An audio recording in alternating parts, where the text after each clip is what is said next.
Indupalli Tirupathirao వెంకటాపల్లి village నుంచి మాట్లాడుతున్నాను.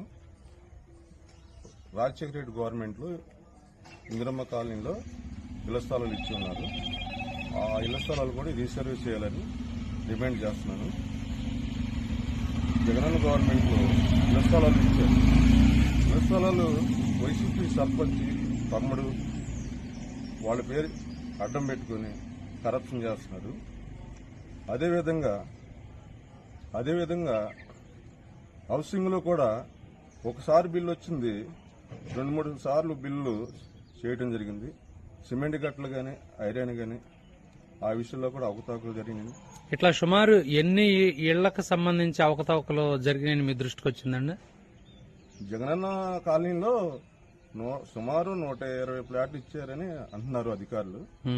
మా నోటీస్కి అయితే అన్నీ తెలియదు.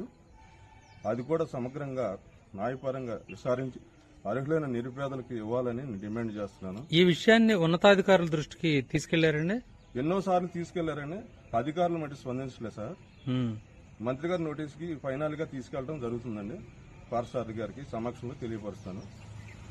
నేను ఒక వార్డు సభ్యుడిగా కొనసాగుతున్నాను సార్. మాజీ వార్డు సభ్యుడిని, టీడీపీ నాయకుడిగా పనిచేస్తున్నాను. ఎంఆర్పీఎస్ నాయకుడిగా నేను కొనసాగుతున్నాను సార్. ఇదే విధంగా మా గ్రామంలో కాదండి, మండల స్థాయి, నియోజకవర్గ స్థాయిలో కూడా ఇలాంటి అవకతవకలు ఉన్నాయని నేను డిమాండ్ చేస్తున్నాను సార్.